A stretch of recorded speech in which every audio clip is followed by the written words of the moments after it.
Good afternoon, everybody. It's really lovely to see you all here. My name's Emma Davies. I'm one of the organisation development practitioners here at the Trust, and it's so lovely to have you all here at our Time to Change Employer Pledge signing event. We have lots of people in the room here socially distanced, which is fantastic. We have representation from across all of the care groups, and we also have some political and media, local media actually dialed into the event as well. So I would just like to start off by introducing our Chief Executive, Gillon, and our Chief People Officer, Sheppard, and I would just like to hand over to them just to say a few words. Thank you, Emma, and welcome everybody, and good afternoon. Thank you for coming along, and I'm sure all of you have something to either reminisce or reflect on in terms of mental health and your experience, and not your close people's experience in terms of your family. But what I wanted to say is I think we are really rethinking how mental health is affecting us through this COVID experience. We've seen not only people affected, patients affected by mental ill health during this period of time, but we're seeing the enormous strain upon our staff and upon the emotional consequences of trying to make decisions in such a fast-paced environment, but also in trying to care for patients in the most extreme and difficult times that we've ever faced as an organisation and as a health service. So from my perspective, I certainly have experience of mental ill health in my family, and I certainly have experience of how to handle that and how to manage that and the emotional impact that that brings upon family members. But today is about celebrating this time to change, this mental health campaign of two charities, Mind and Rethink Mental Illness, with the objective really of not only reducing the mental health stigma and discrimination that we see in our society, but by making small changes in such as our organisation, by ensuring that we listen to people and listen to what people have to say in terms of their mental health and in terms of their loved ones' mental health, and really recognising that and taking away that stigma that's attached so we can talk openly and honestly. This organisation and myself prides itself on being open and honest. It is very difficult to be open and honest. You feel very vulnerable when you're open and honest, and you certainly feel as though sometimes people do not understand. But at this stage, I think this has learned us a lot during this period of time. It's now the time to change. It's now the time to take due consideration of this pledge that we're about to sign today, to actually look at how we can support each other and how we can support everyone in this organisation to change the way we act and the way we behave and the way we feel towards mental health. I'd just like to read out the pledge that we're about to sign today. Just take time to reflect on this. The North Tees and Hartlepool NHS Foundation Trust is committed to supporting the physical and mental health and well-being of the local population, including our staff, supporting mind and body together. The Trust pledges to raise awareness of mental health, to promote positive attitudes towards mental health, and to challenge any stigma towards mental health issues, providing a workplace in which staff can come together and thrive. The Trust will provide information and raise awareness of mental well-being, provide opportunities for employees to look after their mental well-being, and develop skills in managers to promote the mental and well-being of staff and recognise and deal effectively with mental health issues and stress. And finally, to ensure inclusion and opportunity for all in our dealings with mental health. So I want to commend a particular member of staff today who has been probably one of the bravest people that I've ever seen, and I've never had the opportunity to meet her. Suzanne Coyle-Watson has shared her story with us and shared her journey through depression. And I think that's to be commended by all in this organisation, when it's never easy to actually sit back and reflect on your mental health at times.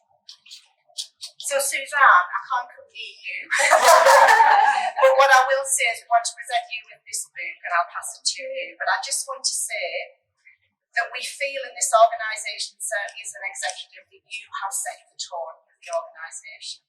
As a member of staff, it's absolutely fantastic.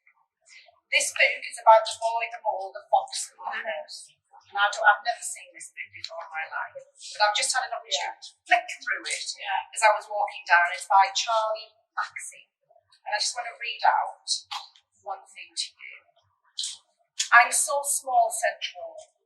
Yes, said the boy, but you make a huge difference. So thank you, Suzanne. Thank you. And we want to hand this over to you today. Thank you so much. Thank you so much. You may or may not want to say something, so you have the opportunity. I'm just quite blown away, really touched as well. And really just mean a lot to me that my story obviously has reached out and touched so many people.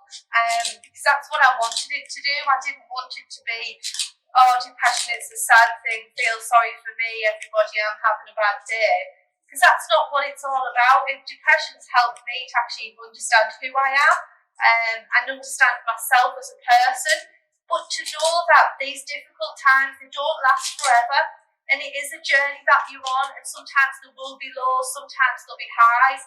And I did write in my little story, it's a little bit like, it's a bit cringe-worthy, but a bit like Roland Keating said, life is a roller coaster and we've just got to ride it. And that is what I'm like, I'm on that journey of rising along. But I couldn't have got through a lot of this if it hadn't been for a lot of the support of everybody around me here today. I just want to thank you, and I'm totally overwhelmed by this. Thank you so much.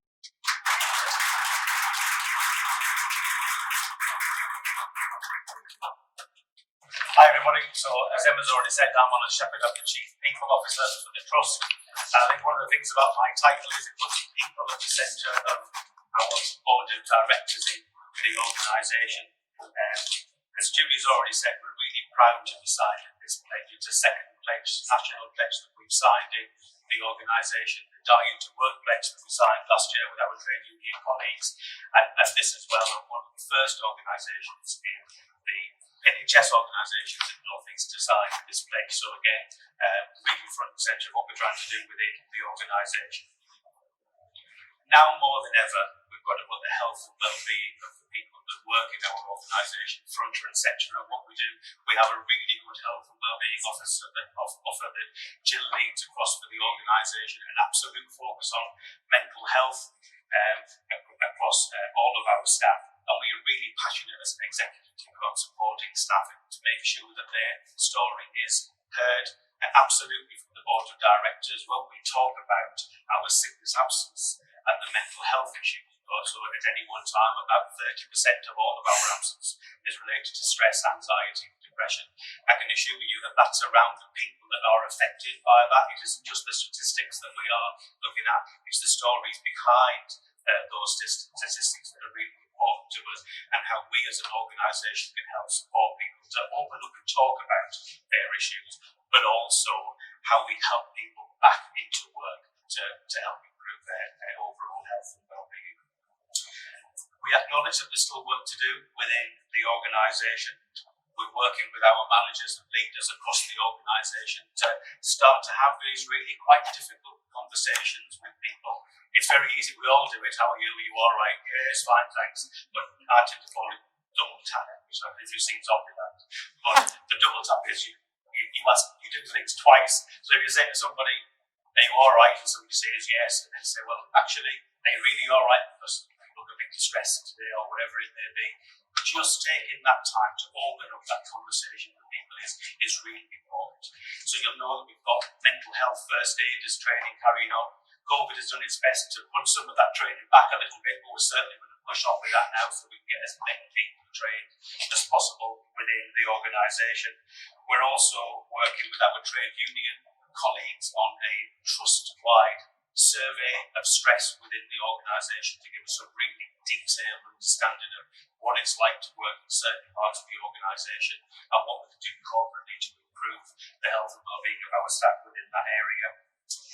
It would be remiss of me not to mention at this stage our Listening into Action app, which we launched a week or so ago.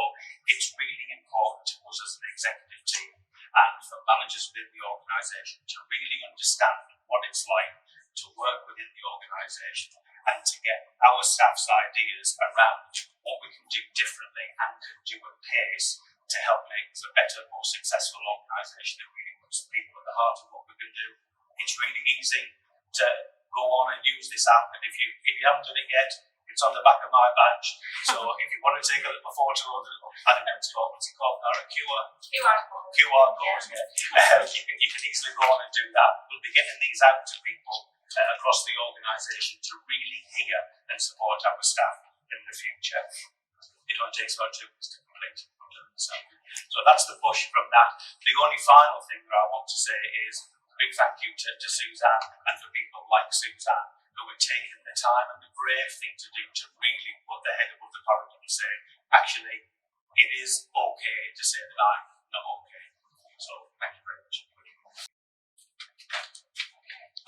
I would just now like Julie and Ellen to both sign the pledge boards that we have from time to change. There are 3 of them, and that's just because we want to be able to display them in prominent positions across the organisation as a reminder of what we've committed to do as an organisation.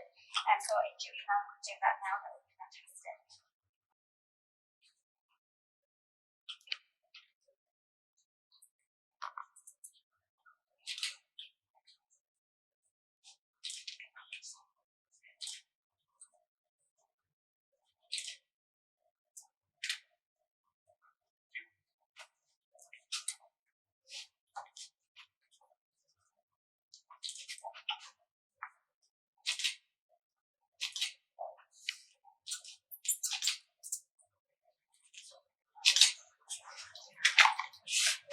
So that concludes our pledge signing event for today.